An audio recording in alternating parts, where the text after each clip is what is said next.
Bonjour à toutes et à tous et bienvenue dans Touche pas à mon Arsenal aujourd'hui pour cette émission avant-match de Sunderland. Je suis toujours avec Louis. Salut. Et Samuel également ce soir. Yo. Erwin n'est toujours pas là malheureusement à notre grand désarroi, hein, la tristesse est en nous. Évidemment, là il est pas chez lui je crois, donc ça va être un peu compliqué de faire le podcast. donc voilà, on va faire sans lui ce soir malheureusement, pour la 4e fois consécutive je crois, mais j'espère qu'il réintégrera bientôt l'équipe de Touche pas à mon Arsenal. Donc aujourd'hui pas d'invité, émission très courte d'un quart d'heure environ, on va faire un petit avant-match du match de Sunderland qui aura lieu donc le samedi 5 décembre à 16h à l'Emirates, diffusé sur Canal Plus Sport si je ne m'abuse.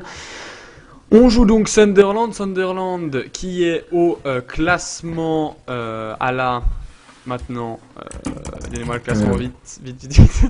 Le classement... Attendez, on va dire ça tout de suite, je pense qu'ils sont plutôt en fin de classement. Ouais, je pense. Ils sont... Ça va très mal commencé là, je sais pas. Ouais, attendez, je vais vous sortir le classement, parce que là j'arrive pas à voir le classement en fait du tout. Attends, je vais le dire. En tout cas, ils sont en bas le classement, c'est sûr, ils ont très mal Ils commencé. sont 17ème. Bon, voilà. Voilà, une place de la relégation. Très belle performance. Avant c'était Dick Advocat, si je me souviens bien, l'entraîneur durant la saison passée jusqu'à le début de cette saison-là. Il a cédé sa place à Sam Allardyce. Il a compris en fait que cette équipe c'était allait être compliqué pour se maintenir 2 ans de suite. Et donc maintenant nouvel entraîneur depuis quelques temps quand même pour Sunderland. Ils ont gagné le week-end passé face à Stoke 2-0. On les joue samedi. Comment vous la sentez? Bien. Samuel, Il y a que moi qui parle. Vas-y Samuel. Vas-y. Ouais, je la sens bien perso. Ouais, voilà. Je la sens bien. De toute façon, il faut se relever, alors faut bien gagner là, hein, parce que y a pas le sinon choix, on est dans la merde après. Ouais, clairement, là il n'y a pas le choix. Surtout qu'il faut préparer avec confiance le match de mercredi de ou Piakos. mardi. Je sais pas comment je sais plus. Mercredi. Ouais, mercredi. Donc il faut préparer ce match et évidemment la meilleure moyen pour préparer ce match c'est une victoire samedi sans blessé évidemment. Ouais. Parce que malheureusement maintenant on est obligé de le dire. Oui, malheureusement. Mais bon, ça c'est sûr qu'il va falloir. On va encore changer la compo. Ouais. Il va, on va en parler après de la composition.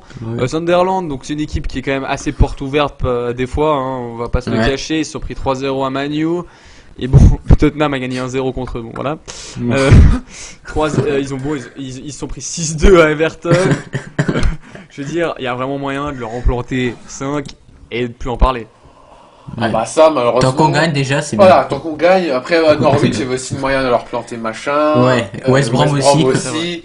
Donc là il faut vraiment, on est dans une mauvaise passe, on a un point en 6 matchs pour un prétendant au titre, c'est nul à chier, pardon. Oui, c'est nul. C'est vrai, surtout face au-delà.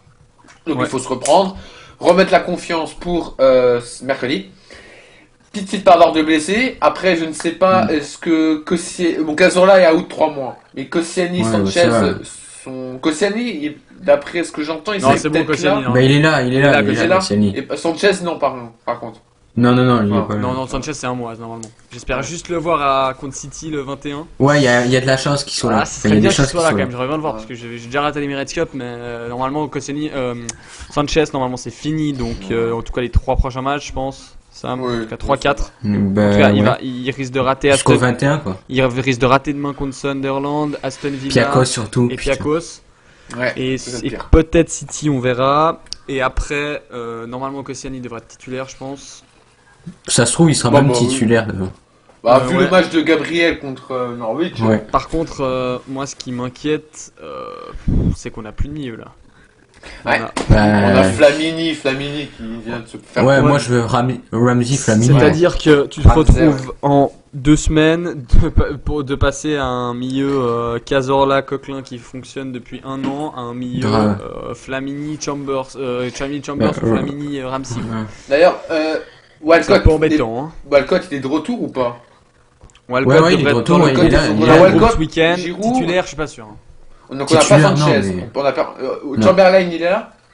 Chamberlain, oui, il est là. Donc on va sûrement avoir en milieu offensif, on va avoir Campbell aussi. Oui, il y a Campbell. Déjà, on peut dire l'équipe. Donc déjà, au but, Bah, Tchèque, c'est une évidence. La défense, on va jouer sûrement avec une défense centrale, Mertesacker, Koscielny. Ou alors, si jamais Wenger a vraiment un doute, si jamais Koscielny, il y a vraiment un doute, il mettra Gabriel, ça c'est sûr. Oui, mais je pense normalement, ce sera Koscielny. Vu comme Koscielny est revenu à l'entraînement et tout, à mon avis, c'est Koscielny qui va jouer. Bellerin Koscielny, donc Gabriel, Bellerin, Montréal. Non, ça c'est classique. Alors, Flamini. Là c'est chaud. Justement, les gars, est-ce que vous êtes plus pour un milieu Flamini, Ramsey, Flamini, Chambers, Ramsey? Bah, Flamini, c'est sûr. Pour moi, la Flamini, y a pas photo. Bah, après, là, il nous manque quand même 3 milieux défensifs. Moi, je Ramsey dedans. Il nous manque Cazorla, Arteta et 4 milieux défensifs. Cazorla, Arteta, Wilshere et Coquelin.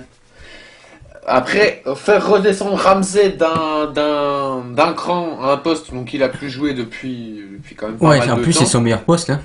C'est théoriquement son meilleur poste. Après, Wenger le trouve meilleur en ailier droit, en milieu offensif. C'est le seul, je crois. On comprend pas vraiment, mais après c'est vrai que j'avais vu que Ramsey a vraiment le fait que ce ne soit pas un ailier rapide, ça apporte vraiment du bonus à Bellerin, qui permet à Bellerin. Donc, si la progression de Bellerin, pour moi, que Ramsey soit ailier droit, ça permet à Bellerin de décaler sur le côté. Dans la progression de Bellerin. Après, évidemment, c'est vrai que Ramsey, pour moi, c'est vraiment plus un joueur d'axe. Meilleur récupérateur. Un joueur d'axe.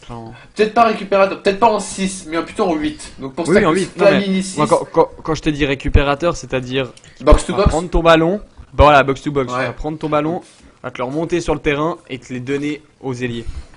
Après, est-ce qu'il est encore aujourd'hui capable, il est évidemment capable, mais est-ce que il est capable. Wenger va le redescendre d'un cran, ou alors prendre le pari Chambers, parce que Chambers, défenseur droit, défenseur central, milieu défensif, allez savoir. Faire monter Chambers, surtout pour un match aussi important, parce que c'est vraiment un match, et le match transition, c'est le match pour essayer de se reprendre. Match relance. Ouais. Après, au niveau du milieu offensif, il y aura Özil, ça c'est forcément évident. Oui, ça c'est sûr. Giroud devant. Giroud devant. Walcott. Non, pour moi, il va mettre Chamberlain. Campbell. Campbell, Et Ramsey en. Moi, je vois ça aussi. Ouais. Bah, vu que Walcott, ça va être compliqué de le remettre quand même dans le 11. Oui, on va pas se le cacher. À la fin, il rentrera. Chamberlain. À la fin, je pense qu'il peut vu qu'il est revenu et Ramsey, je pense que ça peut le faire. Ça peut le faire. Après les gars, petite question, si on perd, c'est la crise? Oui. Si on perd et que par la suite on élimine Ligue des Champions, oui, ce sera la crise. Si on perd et que par la suite on se qualifie en Ligue des Champions, ce sera, on va dire, début de crise en première ligue. Un début de crise, pas forcément de crise en première ligue, je veux dire, ce sera là un peu la fin de l'idylle, parce que on va faire un mercato, on va encore me dire je dirais pas de mercato, nanana, mais on va faire un aussi mauvais mercato, à part Tchèque évidemment. Et se retrouver encore au contact. Voilà, encore au contact malgré 2 matchs, on va dire perdus, parce que Norwich, numériquement c'est quasiment une défaite. Donc se retrouver toujours au contact par rapport aux 2 Manchester et à Leicester. Alors qu'on a 2 défaites, c'est déjà un 2 défaites. Un nul et une défaite, c'est déjà un miracle. Surtout on a quand même 2 points sur les 9 derniers possibles. Ouais, en plus. Avec Tottenham aussi. Oui. Du coup, si on perd alors dire adieu au titre, c'est un grand nom. Mais on va dire que si on perd le titre, ça deviendra très compliqué parce que même si en Angleterre tout va vite, en Angleterre, un Manchester City. Il m'énerve Manchester City. Du coup, c'est assez chaud. S'il y a double défaite, ce sera crise. Si c'est défaite en championnat et victoire en Ligue des Champions, victoire et qualification, ce sera on va dire, l'essentiel sera fait. Si c'est dans l'autre sens, il se peut qu'il y ait une crise quand même. Parce que se retrouver en Europa League, ça doit faire 20 ans, ça changerait quand même. Et pour moi, vas-y. Pour moi, c'est simple. Les 3 prochains matchs à venir, donc Sunderland, Pjakos, Villa. C'est pas 3 matchs difficiles. C'est pas 3 matchs difficiles. C'est pas 3 matchs insurmontables, mais pour moi, ça va pas être des matchs tactiques, ça va pas être des matchs physiques, et enfin pas tactiques, pas techniques. Pour moi, ça va être des matchs des jeux d'expression où les mecs vont devoir sortir leurs couilles. Ah oui, alors. Ouais. C'est-à-dire qu'ils doivent devoir se poser sur le terrain et poser leur putain de couilles sur le terrain et de montrer que on n'a pas besoin de faire un gros mercato pour être performant et qu'on s'est repris et qu'on s'est bougé le cul, quoi. Ouais. C'est juste, pour moi, c'est ça. Si tu vois que les mecs ils craquent sur ces 3 matchs-là, alors que c'est pas des matchs compliqués de base sur le calendrier. Quand tu fais ton calendrier au début de la saison, tu vois l'enchaînement Sunderland à domicile, Pιακos, Villa à l'extérieur. C'est pas le pire des calendriers. Tu coches 3 verts et 9 points. Ouais. Mais là, il faudrait juste voir que les mecs, voilà, ils y aillent au contact, ils se bougent les couilles. Qu'un mec comme Flamini, comme un mec comme Giroud, qu'un mec comme Özil le fasse, j'ai pas de doute. Par contre, que des mecs comme ou Campbell s'y joue, ou Chamberlain même s'y joue, ou Chambers s'y joue également, j'ai plus de doutes. Ouais. Je suis plus indécis là-dessus. Sam, t'en penses quoi, toi? Bah, exactement pareil. Hein. De toute façon. Ça va être des matchs piliers, des matchs qui font une saison. Ouais, exactement. Petit pronostic, messieurs. Oh, putain, le pronostic. Sam pour commencer. Ah, c'est chaud. 2-0. Allez. Allez, les buteurs. Oh, les buteurs. Oh putain. Ouais, c'est compliqué, hein. Ozil et Giroud, allez. Oh là là, t'as pris les pires. Louis, un pronostic. Je vois un match fermé, un peu comme l'année dernière.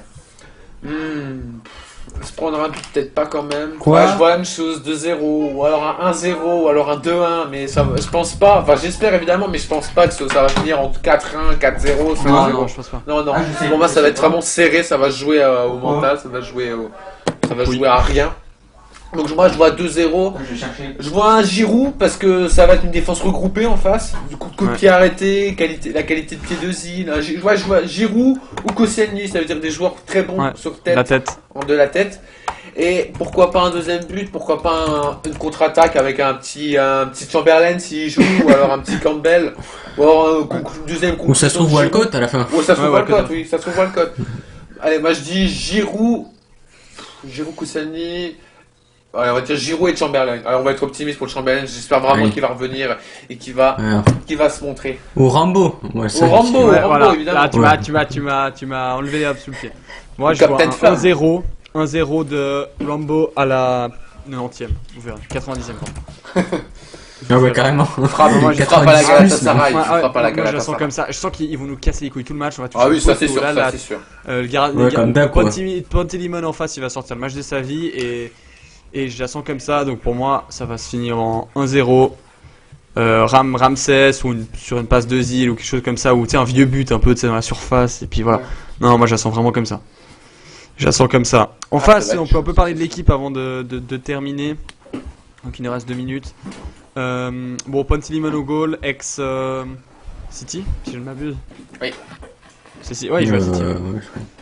Derrière de connu, on a John Oshie, qui jouait à Manchester. On a Kaboul, qui jouait le français qui jouait à Tottenham, Younes Kaboul. Et on a ensuite au milieu de connu un autre français, Yann Villa. Villa qui a complètement, on va dire, c'est un gâchis ce joueur, on va pas se le cacher. Et puis Steven Fletcher aussi également au milieu qui joue à Manchester. Pas mal Fletcher, j'aimais bien à l'époque. Et puis devant, ils ont quand même un gros absent les mecs. Il leur manque donc toute la jouerie offensive va être mise à mal et pour moi, Sunderland va venir à l'Emirates pour aller chercher le nul. Ah oui, certainement. Clairement. Évidemment. Ils vont mettre le bus et voilà. L'année dernière, ils s'étaient sauvés, ils avaient obtenu le point du sauvetage sur notre pelouse. Donc là, pour moi, ils vont comme ça cette année. Ils vont pas forcément poser le bus, ils vont poser le bus. On va être franc, ils vont poser le bus. Ça va jouer sur soit un exploit individuel, sur les détails soit une tête de Giroud. Ouais, voilà, c'est ça. Soit sur un exploit individuel. Alors normalement, c'est Sanchez qui l'est fait. Évidemment, il est pas là. Bah là, ça sera Özil. Un enchaînement de 2 dribbles ou alors une passe complètement folle d'un Chamberlain, d'un Özil ou d'un Ramsey. Parce que je vois mal Giroud aller dribbler 3 joueurs. Ou alors, ça veut dire, comme d'habitude, sur les grands matchs, ça se joue souvent sur les coups de pied arrêtés. Et là, on a la chance, on a la qualité de pied gauche de Zil. On a les 3 gros joueurs de tête, Mertesacker et principalement Koscielny et Giroud pour les têtes offensives. Exactement. Putain, t'as tout résumé. Sam, quelque chose à ajouter? Non, pas plus. On a tout dit de toute façon. Merci Sam. Sam, tu vois, c'est un peu notre dieu, tu vois, genre, le mec, il confirme les trucs, tu sais, il prend le petit tampon, il met, il note, tac, que ça, il met sur le truc, voilà, c'est lui, c'est le gars qui va. Je tamponne, moi. Voilà, il tamponne, c'est le tamponneur, voilà, le tamponneur qui a des chats qui gueulent pendant l'émission. Et donc... Samuel, le tamponneur qui a des chats pendant l'émission, ça va être son nouveau surnom, on va l'appeler comme ça à toutes les émissions. Donc voilà, il faut que je trouve des autres surnoms aussi quand même aux autres. Donc voilà. Merci en tout cas à vous d'être venus ce soir pour ce podcast. Ouais. Merci Louis, merci Sam. Ouais. Et donc nous, on se retrouve lundi avec peut-être un invité, je sais pas, on n'a pas encore parlé. On va en parler. Ouais, on va analyser le match de Sunderland et on parlera du match de Piakos mercredi. Oula, la qualification qui va se jouer, ça va être très Ça va être épique. Ça va être très beau. Bon, bonne soirée à tous, bon week-end et puis comme you Gunners. Ciao. Ciao.